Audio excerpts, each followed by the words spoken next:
Good morning on this FinGraph podcast on Dukascopy TV. Today we're going to look at the cross-asset view on the markets, considering the current correction that has been taking place over the last few weeks.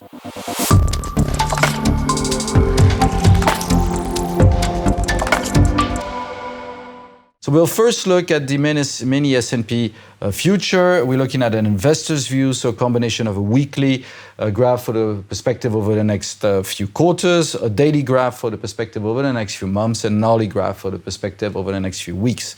If we look at the weekly graph, we're still in an uptrend. We've retested up above the February highs. Envelopes are touching each other. We're a bit extended, but our risk index is not quite overbought yet. Our view is that we've entered an intermediate correction, but there's probably more upside into next spring. In our view, probably towards 3,700, 3,800. Now, the daily graph has started its correction early September. The risk index was very overbought. Usually such corrections do last 2-3 months, so possibly into November.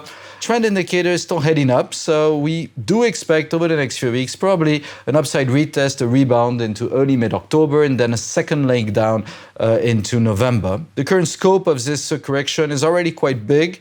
We might go slightly lower, probably into November towards 3,200, 3,100, but probably with marginal new lows compared to where we are today. From then on, we expect a resume uptrend in the situation, probably into year-end and into next spring.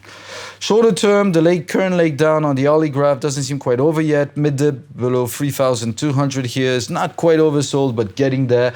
So maybe another few days patience before the rebound eventually materializes. The second asset we look at today is the euro-dollar, and the euro-dollar was in a downtrend for the last 2 years and bottomed in March and has since seen a very strong reaction. We believe that it has gathered quite a bit of momentum. It's not overbought yet, and that's this reaction, which may turn into a new long-term uptrend, possibly has the potential to move up to 127 into next spring.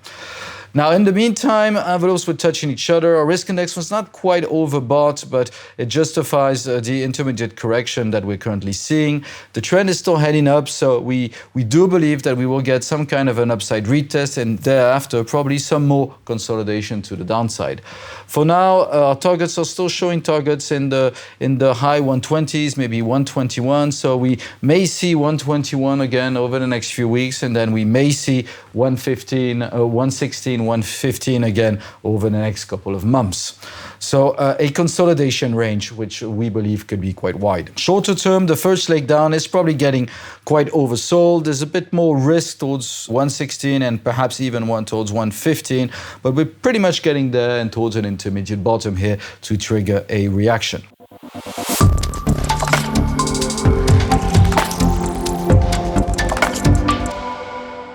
Then we move on to the next asset, which is Treasury notes, so the inverse of US 10-year yields.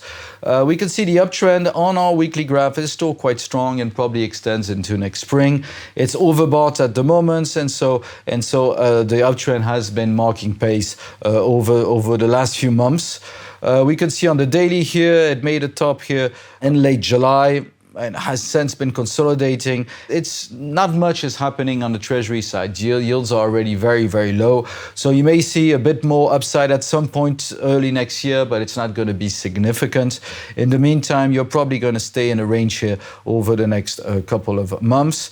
Each time it moves up, that means we're a bit in a risk-off situation, as we can see here on the hourly. It's getting a bit overbought, so that may justify the rebound we expect on the S&P and the euro for a correction here, possibly extending into October, and then possibly a further upside retest into November. But in general, we believe the whole environment, risk on, risk off, remains very low for interest rates into next spring. Last asset, and gold. Well, low interest rates and we believe a high euro into next spring should continue to help gold to the upside. The move has been outstanding. It made a spike early August. It reached our impulsive targets, but we can calculate our extended impulsive 2 targets possibly into the 2,300 mark. And for now, we don't see any reason why we shouldn't be reaching them into next spring, given that our risk index is still almost in the middle of the range and certainly not overbought yet. So we still have some upside leeway play on this one. If we look at the daily graph, the consolidation since August has been rather deep. We're getting to the lower end of our envelopes here. It started a month earlier than on risk assets, so perhaps we would expect a first bounce here, a downside retest, but probably with higher highs into November, and then the resume uptrend situation we expect into next spring.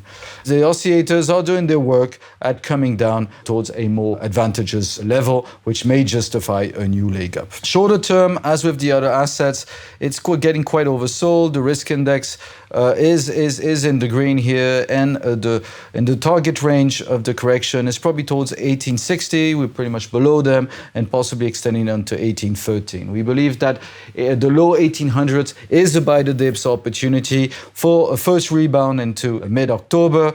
We will see a bit of consolidation perhaps thereafter into November, but probably not new lows, and then further upside into next spring. Thank you very much and have a great week.